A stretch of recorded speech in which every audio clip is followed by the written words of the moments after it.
Before making this review, I did everything I could in Expedition 33. Every achievement, every optional boss, every relationship quest, every last gestural I could find, and after spending more than 60 hours with the game, I think I could finally answer one question. Is Expedition 33 actually worth 100% completing, or it is one of those games that gets worse the longer you play? Let's talk about it. The first thing most people want to know is how long it takes. For me, it took around 60 hours to get every achievement and finish everything I wanted to do. And honestly, finishing the main story is only part of it. A lot of 100% journey happens after that. There are optional bosses, hidden quests, collectibles, relationship content, and plenty of things that are easy to miss. If you are going for 100%, be ready to spend a lot of more time with the game than you probably expect. One thing I really liked was exploration. Even late into the game, I was still finding new things. More than once, I thought I already seen everything in an area, only to find another quest, boss, or secret I somehow missed. A lot of RPGs start feeling empty once the main story is over. That never really happened here. The game kept giving me reasons to keep exploring. And that's a big part of why I ended up sticking around for over 60 hours.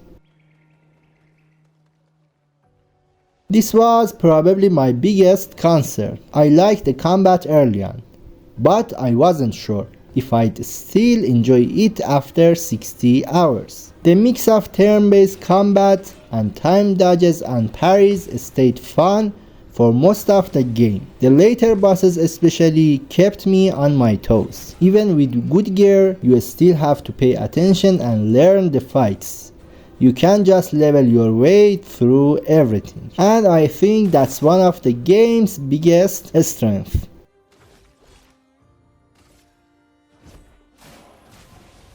Every game has that one boss, the one that makes you wonder if getting 100% is really worth it. For me, that was Simon. Simon took me a lot of attempts. There were times when I thought I finally had him, only to get destroyed near the end of the fight. It was frustrating, but looking back, finally beating him was one of my favorite moments in the entire game. If you fought him, you probably know exactly what I'm talking about.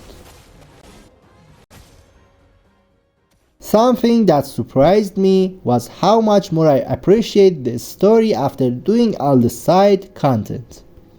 At first I was mostly focused on the gameplay, but the more relationship quests and optional content I completed, the more invested I became in the characters. A lot of smaller moments are hidden away from players who only focus on the main story, and I think the game is better because of that. Not everything was great.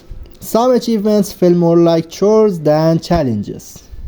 There were definitely moments near the end where I was just cleaning up things I'd missed, and that's where the experience slowed down a bit for me. Not a huge problem, but the last few achievements weren't nearly as fun as the first few. I played the game on Xbox Series S. Overall, I had a pretty smooth experience. Loading times were fast, the game ran well most of the time, and I didn't run into any major bugs that caused problems. For a game this big, I was happy with how it performed. I actually enjoyed New Game Plus more than I expected.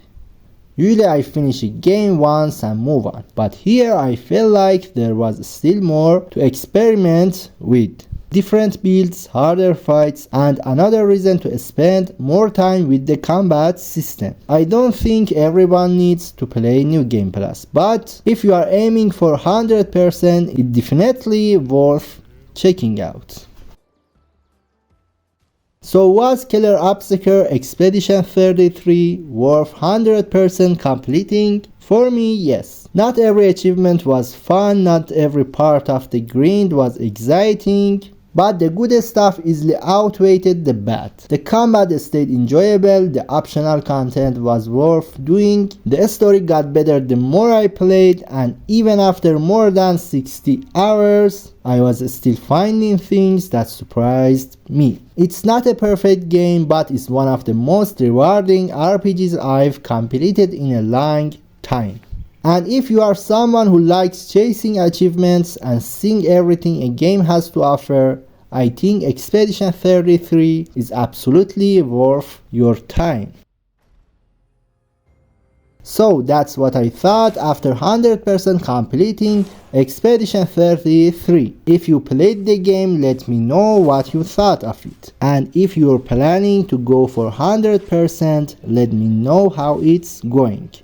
If you enjoyed the video, don't forget to subscribe. I fully complete games and then review them. So if that sounds interesting, stick around. Thanks for watching and I'll see you in the next one.